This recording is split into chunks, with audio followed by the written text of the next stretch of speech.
ટ્રમ્પના શાસનકાળમાં આઈસ દ્વારા illegal immigrant સાથે જાણે જાનવરો જેવું વર્તન કરવામાં આવતું હોય તેવી એક પછી ઘટનાઓ સામે આવ્યા બાદ હવે મેસેચ્યુસેટ્સના વોર્સેસ્ટરમાં આવા જ ભયાનક દ્રશ્યો જોવા મળ્યા છે, જેમાં પોતાની માતાની ધરપકડનો વિરોધ કરનારી એક છોકરીને જમીન પર પાડી દેવામાં આવ્યા બાદ તેને હથકડી પહેરાવી દેવામાં આવી હતી.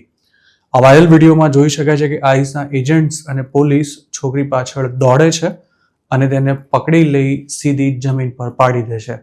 ચીસાચીસ કરી રહેલી આ છોકરીને બચાવવા માટે લોકો દોડી આવે છે અને પોલીસ તેમજ આઈસ સાથે ઝઘડવા લાગે છે. ત્યારે પબ્લિકને પણ હડસેલીને દૂર કરવામાં આવે છે, જેમાં એક નાના બાળકને લઈને આવેલી મહિલા પણ હતી. એકાદ મિનિટના આ વિડીયોમાં જેની માતાની ધરપકડ કરાઈ હતી તે છોકરી સતત ચીસો પાડતી સાંભળી શકાય છે. આ ઘટના જ્યાં બની હતી ત્યાં રહેતા લોકોના જણાવ્યા અનુસાર જે છોકરી પર બળપ્રયોગ કરવામાં આવ્યો હતો તે માત્ર 16 વર્ષની હતી. આ છોકરી તેની માતા તેમજ તેમની એક રિલેટિવ કારમાં બેસવાની તૈયારીમાં હતા. તે જ વખતે આઈસના એજન્ટ્સે તેમને આંતર્યા હતા.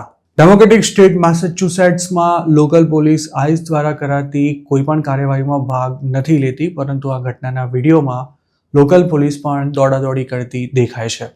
આ મામલે લોકલ પોલીસે પોતાનો બચાવ કરતા એવું જણાવ્યું હતું કે 25 લોકોના ટોળાએ આઈસના એજન્ટ્સને ઘેરી લીધા હોવાનો કોલ મળતા જ પોલીસની ટીમને ત્યાં મોકલવામાં આવી હતી.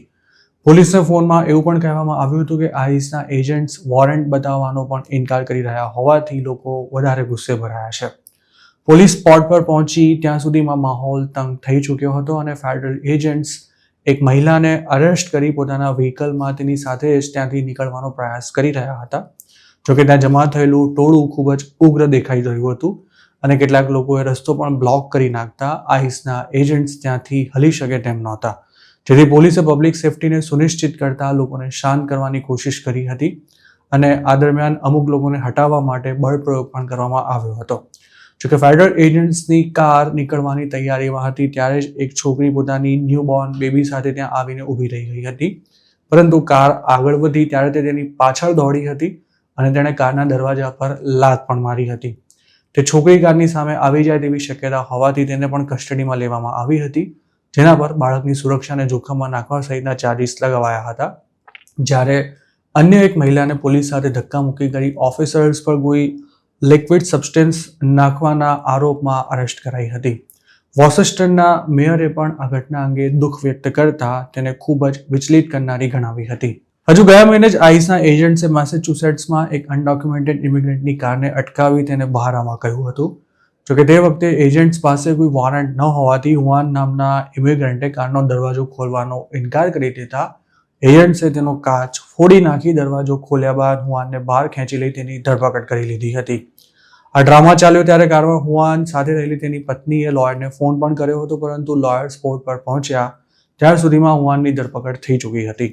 તેનો અસાયલમનો કેસ ચાલુ હોવા છતાં પણ આઈસના એજન્ટ્સ તેને ઉઠાવી ગયા હતા. ચોંકાવનારી વાત એ છે કે આ મેટરમાં આઈસના એજન્ટ્સ ખરેખર તો કોઈ બીજા વ્યક્તિને શોધી રહ્યા હતા અને તે દરમિયાન હુઆન તેમના હાથમાં આવી ગયો હતો. આ ઉપરાંત ઓક્લાહોમામાં આઈસના એજન્ટ્સે એક અમેરિકન સિટીઝન ફેમિલીના ઘર પર રેડ કરી વરસતા વરસાદમાં તમામ લોકોને અંડરવેરમાં જ અડધી રાતે ઘરની બહાર નીકળવાની ફરજ પાડી હતી અને તેમના ફોન સહિતની વસ્તુઓ પણ જપ્ત કરી લેવાઈ હતી.